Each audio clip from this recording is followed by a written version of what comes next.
بسم اللہ الرحمن الرحیم۔ السلام علیکم دوستو، یہ کہانی ایک بڑی ہی سبق آموز اور دل فریب کہانی ہے۔ اس کہانی میں ایک نوجوان لڑکے کی گرفتاری اور سزائے موت کا قصہ ہے، جو کہ بہت دل دہلا دینے والا واقعہ ہے۔ لہٰذا آپ سے گزارش ہے کہ اس ویڈیو کو آخر تک لازمی دیکھیے گا تاکہ آپ کو بھی یہ واقعہ معلوم ہو سکے۔ انسپکٹر ریحانہ کی 40 سالہ زندگی کورٹ کچہری کے چکر لگانے میں ہی گزر گئی۔ وہ ایک 18 سالہ لڑکے کے کیس میں غور و فکر کرتی تھی اور وہ سمجھتی تھی کہ یہ 18 سالہ لڑکا آخر اس جیل میں کیسے آ گیا اور اس نے کیا جرم کیا ہوگا۔ لڑکے کے منہ پر ہمیشہ اداسی سی رہتی اور وہ خاموشی سے جیل میں پڑا رہتا۔ میں اکثر اس سے جا کر وجہ پوچھنا چاہتی کہ آخر تم یہاں کیوں بند ہو؟ تم نے کون سا ایسا جرم کیا ہے جس کی سزا تمہیں مل رہی ہے؟ لیکن جیسے ہی میں اس کے قریب جاتی تو اس کے چہرے پر عجیب سی مایوسی دیکھ کر میں بہت زیادہ گھبرا جاتی اور اس سے پوچھنے کی ہمت نہ کرتی تھی۔ وہ شکل سے تقریباً 17 سے 18 سالہ لڑکا تھا۔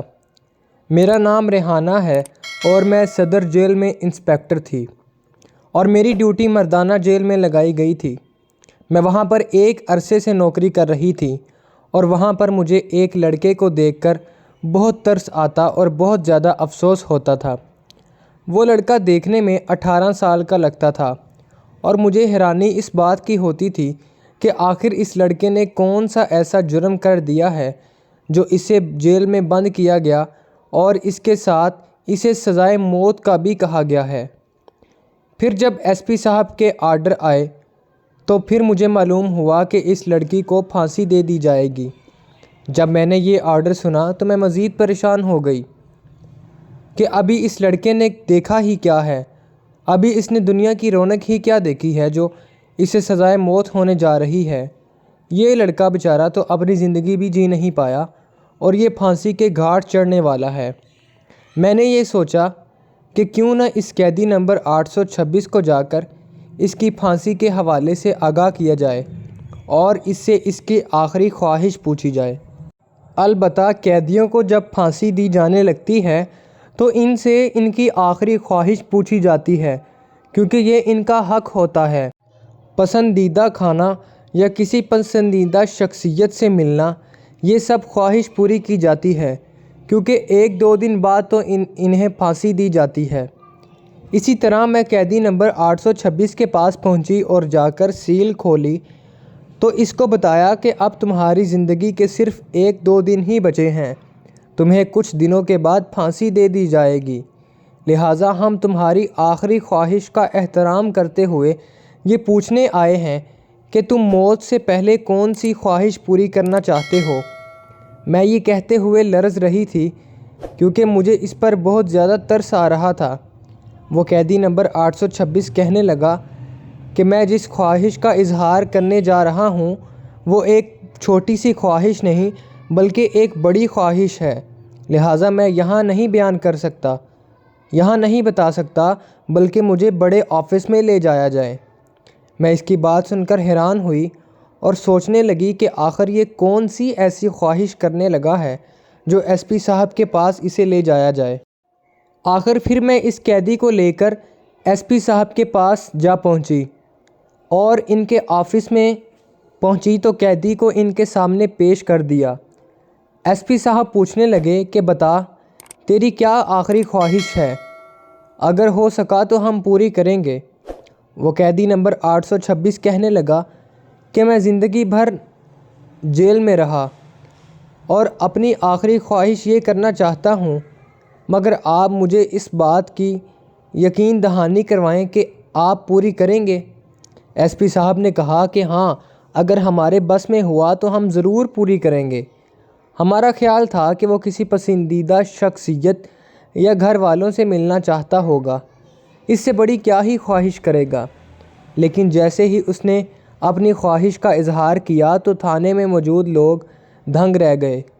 وہ لڑکا بولا اور کہنے لگا کہ میری آخری خواہش یہ ہے کہ میری ایک رات کے لیے شادی کر دی جائے، میں آخری رات اپنی بیوی کے ساتھ گزارنا چاہتا ہوں۔ یہ سن کر ایس پی صاحب بھی حیران ہو گئے اور پھر کہنے لگے کہ ہم تیری ایک رات کے لیے شادی کروا تو دیں، لیکن ایک رات کے لیے کون سی ایسی لڑکی راضی ہوگی جو اپنا مستقبل برباد کر بیٹھے؟ کوئی بھی لڑکی یہ نہیں چاہے گی کہ وہ ایک رات کے لیے دلہن بن جائے اور بعد میں اس کا میاں پھانسی کے گھاٹ چڑھا دیا جائے۔ یہ سن کر وہ قیدی نمبر 826 کہنے لگا کہ آپ میری خواہش کا احترام کرتے ہوئے بس ایک کام کریں کہ جا کر مسجد میں اعلان کروا دیں کہ راشد خان ولد منظور خان کے بیٹے کے ساتھ کون ایسی عورت ہے جو ایک رات کے لیے شادی کرے گی۔ ایس پی صاحب حیران تھے اور کہنے لگے کہ ہم اعلان تو کروا دیں گے، مگر ہم اس بات کا یقین رکھتے ہیں کہ یہ کوئی بھی لڑکی نہیں آئے گی جو تم سے شادی کرے۔ پھر مسجد میں جا کر اعلان کروایا گیا تو رات میں ہی میں نے جو دیکھا وہ بہت حیران کن تھا۔ ایک لڑکی دلہن کے لباس میں بھاگی جیل کی طرف آئی اور اس کے ساتھ مولوی صاحب بھی تھے۔ وہ لڑکی جب آئی اور کہنے لگی کہ میں راشد خان کے ساتھ رات گزارنے کے لیے تیار ہوں، اس لڑکی کو ایس پی صاحب کے پاس پیش کیا گیا اور ایس پی نے اس کو سمجھایا کہ یہ لڑکا 1-2 دن کا مہمان ہے، لہٰذا تم اس بات کی خود ذمہ دار ہوگی کہ تم باقی زندگی کیسے گزارو گی، اور اس بات کی بھی تم ذمہ دار ہوگی کہ تم صرف ایک رات کے لیے اس کے پاس آئی ہو۔ وہ لڑکی کہنے لگی کہ مجھے منظور ہے۔ میں وہاں کھڑی دیکھ رہی تھی کہ آخر کس طرح ایک لڑکی اس قیدی نمبر 826 سے شادی کرنے کے لیے تیار ہو گئی اور دلہن بنے یہاں آ گئی، اور حتیٰ کہ مولوی کو بھی ساتھ لے آئی۔ مولوی صاحب سے پوچھا گیا تو انہوں نے بتایا یہ لڑکی مجھے ساتھ زبردستی لے کر آئی ہے اور اس کا کہنا تھا کہ میرا نکاح اس قیدی راشد خان کے ساتھ پڑھا دیا جائے، لہٰذا میں لڑکی کے کہنے پر یہاں چلا آیا ہوں، باقی اب جو آپ کا حکم ہوگا وہی ہوگا۔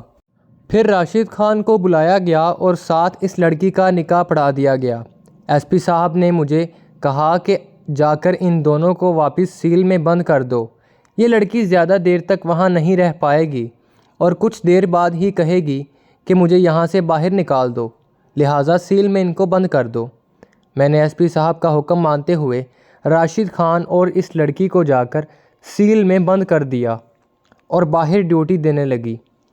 ہمیں یہ حکم دیا گیا تھا کہ اس قیدی پر کڑی نظر رکھی جائے، کہیں اس کی کوئی سازش نہ ہو، لہٰذا اس پر کڑی نظر رکھی جائے۔ میں وہاں رات کو چکر لگاتی رہی اور اچانک مجھے اس کی سیل سے آوازیں آنے لگیں۔ میں قریب گئی اور مجھے یوں معلوم ہوا کہ جیسے کوئی سیل توڑنے کی کوشش کر رہا ہو، مگر مجھے یہ پورا یقین تھا کہ سیل اتنی مضبوط ہے کہ کوئی بھی اسے نہیں توڑ سکتا، چاہے جتنی مرضی کوشش کر لے، لہٰذا میں اس یقین کے ساتھ وہاں ڈیوٹی دیتی رہی۔ پھر کچھ دیر بعد راشد خان کی جیل سے آوازیں آنے لگیں اور مجھے لگا کہ کہیں یہ لڑکا اس لڑکی کے ساتھ بدتمیزی کرنے کی کوشش کر رہا ہے۔ میں فوراً وہاں گئی اور جب میں نے آگے بڑھ کر دیکھا تو وہ لڑکی رات کے اندھیرے میں مجھے کہنے لگی کہ مجھے یہاں سے نکال دیا جائے، میں مزید اس سیل میں نہیں رہ سکتی، لہٰذا میں نے لڑکی کو وہاں سے نکال کر واپس سیل کو بند کر دیا اور وہ لڑکی وہاں سے چلی گئی۔ اگلے دن جب ایس پی صاحب نے مجھے کہا کہ جاؤ قیدی نمبر 826 کو بلا کر لاؤ کیونکہ اس کی پھانسی کا وقت ہوا چلا ہے، میں جیسے ہی سیل کی طرف روانہ ہوئی تو ایس پی صاحب اور باقی حوالدار بھی میرے ساتھ آنے لگے۔ جیل میں آئے اور وہاں دیکھتے ہی ہم سب کے اوسان خطا ہو گئے، سب ہکے بکے رہ گئے، کیونکہ ادھر تو وہاں لڑکی بیٹھی ہوئی تھی، اس نے مردانہ لباس پہن رکھا تھا، جبکہ پھر معلوم ہوا کہ راشد خان دلہن کے لباس میں یہاں سے فرار ہو گیا ہے اور ہم سب کو یہاں چکمہ دے گیا ہے۔ یہ سب دیکھنا ہی تھا کہ ایس پی صاحب آگ بگولا ہو گئے اور وہاں کھڑے مجھے باتیں سنانے لگے کہ تم اتنی لاپرواہ ہو کہ تمہاری ڈیوٹی اس جیل میں لگائی گئی لیکن تم سے ایک لڑکا نہ قابو کیا گیا، آخر تمہارا دھیان کدھر ہوتا ہے؟ تم تو انسپکٹر بننے کے قابل ہی نہیں ہو جو تم نے صحیح سے ڈیوٹی نہیں کی۔ اسی طرح وہاں کھڑے کھڑے ایس پی صاحب غصے میں مجھے باتیں سناتے رہے اور کہنے لگے کہ ہم اوپر جا کر کیا منہ دکھائیں گے۔ اے سی پی صاحب نے جب اس قیدی کے بارے دریافت کیا تو ہم جا کر کیا کریں گے اور ان سے کیا کہیں گے؟ پھر فوراً ایس پی نے تمام پولیس والوں کو آرڈر دیا کہ جس بھی طرح ہو سکے اس لڑکے کو دوبارہ یہاں گرفتار کر کے لایا جائے، یہاں واپس لایا جائے۔ میں آگے بڑھی اور جا کر اس لڑکی کو وہاں سے نکال کر کمرے میں لے آئی، اور مجھے یہ معلوم تھا کہ ضرور اس قیدی راشد خان نے ہمارے ساتھ فراڈ کیا ہے اور یہ کوئی نہ کوئی سازش ہے۔ لیکن میں حیران تھی کہ کس طرح ایک لڑکی اس کے پیچھے یہاں پھانسی کے لیے تیار ہو گئی، لیکن قانونی طور پر ہم اس کو پھانسی نہیں دے سکتے، کیونکہ سزا تو اصل مجرم کو ہی ملے گی، کیونکہ قصوروار تو وہی ہے۔ میں اس کے پاس گئی اور اس سے پوچھنے لگی کہ تم کس طرح یہ مان گئی کہ تم اس لڑکے کی جگہ یہاں سزا کاٹو گی؟ آخر تمہارا اس کے ساتھ کیا رشتہ تھا، اور کیا تم پہلے بھی اس کو جانتی تھی؟ میں نے اس سے اصل وجہ معلوم کرنے کی کوشش کی۔ میں نے پوچھا کہ اگر تم سچ بتا دو گی تو بہتر ہوگا، ورنہ ہم تو اس کو تلاش کر لیں گے اور اس کو سزا بھی مل کر رہے گی، لیکن اگر تم اصل وجہ نہیں بتاؤ گی تو تم بھی اس کے ساتھ ہی قصوروار ٹھہرو گی، لہٰذا بہتری اسی میں ہے کہ تم سچ بتاؤ۔ وہ لڑکی رونے لگی اور مجھے بتانے لگی کہ میرا نام نازیہ ہے اور راشد خان میری بہن شازیہ کا منگیتر تھا۔ شادی سے پہلے اکثر وہ ہمارے گھر آیا کرتا تھا اور شازیہ آپی سے ملتے تھے۔ ایک دن امی ابو گھر پر نہیں تھے، میں اور باجی ہی گھر پر تھیں کہ راشد بھائی ہم سے ملنے آئے اور وہ اندر کمرے میں بیٹھے ہوئے تھے۔ اچانک زور زور سے ہمارا دروازہ کھٹکنے لگا۔ میں نے اٹھ کر دیکھا تو باہر 4-5 آدمی کھڑے ہوئے تھے اور وہ دیکھنے میں بدمعاش ظاہر ہو رہے تھے۔ وہ کہنے لگے کہ دروازہ کھولو۔ میں ان سے کہنے لگی کہ ہم گھر پر اکیلی ہیں، امی ابو گھر پر نہیں ہیں، لہٰذا ہم دروازہ نہیں کھول سکتی۔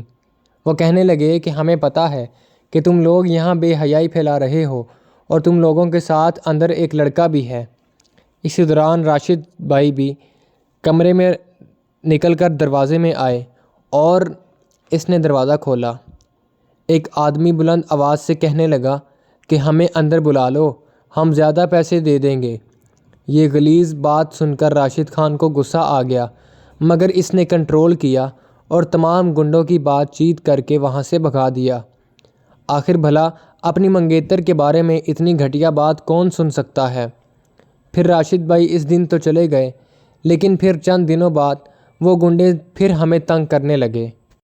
وہ سب ہمارے گھر کے آس پاس پھرتے رہتے اور ہمیں تنگ کرتے تھے۔ ایک دن تو ایسا واقعہ پیش آیا کہ ان میں سے ایک آدمی کھڑکی سے میری آپی شازیہ کے کمرے میں داخل ہونے کی کوشش کرنے لگا۔ اسی دوران ہی ہمارے گھر راشد خان بھی آ گیا، اور جب اس نے یہ دیکھا تو پھر کچھ نہ پوچھے کہ کیا ہوا۔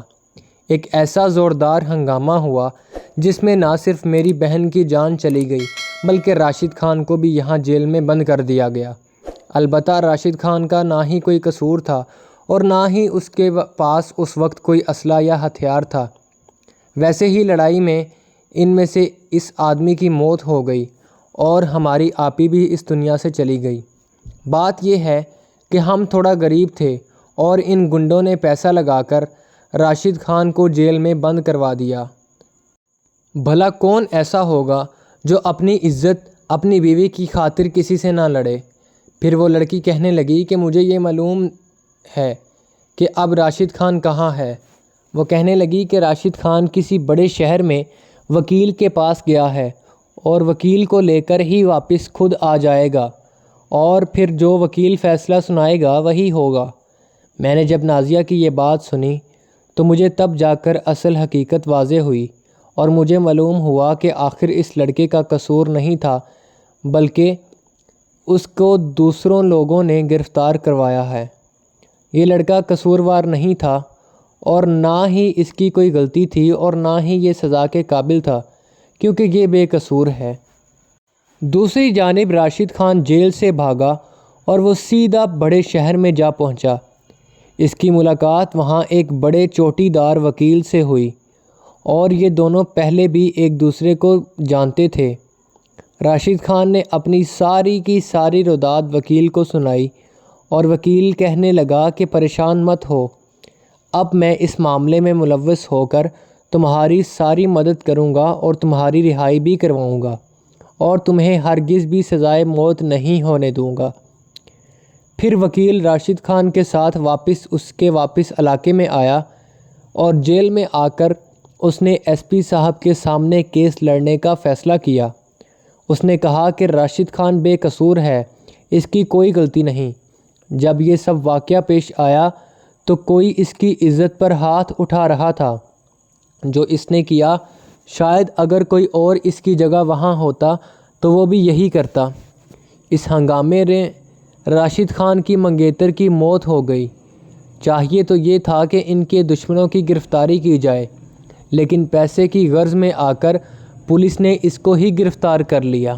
لہٰذا اب یہ کیس ہائی کورٹ اور سپریم کورٹ میں جائے گا اور اسی طرح راشد خان کو پھانسی نہیں ہو سکتی۔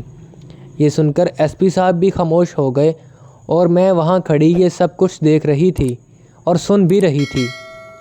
آخر وکیل نے اپنی عقل مندی کا استعمال کرتے ہوئے راشد خان کو رہا کروایا اور اس کو پھانسی سے بھی بچا لیا۔ یوں راشد خان جیل سے بری ہو گیا اور وہ واپس گھر پہنچا۔ جیسے ہی وہ واپس اپنے گھر پہنچا تو اس کے والدین اپنے نوجوان بیٹے کو دیکھ کر بہت خوش ہوئے اور باغ ہو گئے اور بہت زیادہ اللہ تعالیٰ کا شکر ادا کرنے لگے کہ ان کا بیٹا بچ گیا۔ میں انسپیکٹر ریحانہ، میرا یہ آخری کیس تھا اور اس کے بعد میں نے انسپیکٹری کی نوکری چھوڑ دی، کیونکہ مجھ سے یہ تلخ رویہ اور واقعات نہیں سنے جاتے تھے اور نہ ہی دیکھے جاتے تھے، کیونکہ جس جیل میں میری ڈیوٹی تھی وہاں جن کا اتنا قصور نہیں ہوتا ان کو سزا دی جاتی اور بڑے مجرم تو وہاں آزاد گم پھر رہے ہوتے تھے۔ لہٰذا اس سب کے بعد میں وہاں سے ریٹائرمنٹ لے چکی تھی۔ دوستو، یہ تھا راشد خان کا واقعہ اور کس طرح اس نے اپنے آپ کو موت کے گھاٹ سے بچا لیا، ورنہ تو وہ پھانسی کے بالکل قریب جا چکا تھا۔ اس سے ظاہر ہوتا ہے کہ وہ موت کے منہ سے ہو کر واپس آیا ہے۔ دراصل اس سب میں راشد خان کی اپنی عقل مندی ہے کہ کس طرح اس نے اپنی خواہش کے اظہار کے ذریعے اپنی جان بچائی، اور راشد خان کا ساتھ شازیہ کی بہن نازیہ نے بھی دیا، کیونکہ وہ اس مقدمے کے بارے میں واقف تھی۔ لہٰذا اللہ تعالیٰ سے دعا ہے کہ اللہ تعالیٰ ہمیں ہمیشہ نیک کام کرنے کی ہمت عطا فرمائے اور تمام کے تمام برے کاموں سے بچائے، کیونکہ برے کام کا برا نتیجہ ہی ہوتا ہے۔ البتہ اگر انسان اچھا ہو تو وہ موت کے منہ سے ہو کر بھی واپس آ جاتا ہے، لیکن اگر انسان برا ہو تو اس کو گھر سے بھی اٹھا لیا جاتا ہے اور وہ موت کا شکار ہو جاتا ہے۔ لہٰذا اللہ تعالیٰ ہم سب کا حامی و ناصر ہو۔ ویڈیو کے آخر میں تمام سننے والوں اور دیکھنے والوں سے گزارش ہے کہ ہماری حوصلہ افزائی کے لیے اس ویڈیو کو لائک ضرور کریں اور چینل کو سبسکرائب کر کے بیل آئیکن کو بھی پریس کر دیں تاکہ ہماری ہر آنے والی ویڈیو سب سے پہلے آپ تک پہنچ سکے۔ کمنٹ باکس میں اللہ تعالیٰ کے 99 ناموں میں سے ایک نام ضرور ٹائپ کریں۔ ویڈیو کو صدقہ جاریہ سمجھ کر اپنے پیارے اور عزیزوں کے ساتھ ضرور شیئر کریں۔ اگر آپ کے پاس بھی کوئی ایسی سبق آموز کہانی یا کوئی ایسا واقعہ ہے تو آپ ہمارے ساتھ کمنٹس میں رابطہ کر سکتے ہیں اور ہم آپ کی دی گئی کہانی اور واقعہ ویڈیو کی صورت میں اپنے چینل پر نشر کریں گے۔ لہٰذا آپ سے گزارش ہے کہ سبسکرائب، لائک اور کمنٹ ضرور کریں۔ شکریہ۔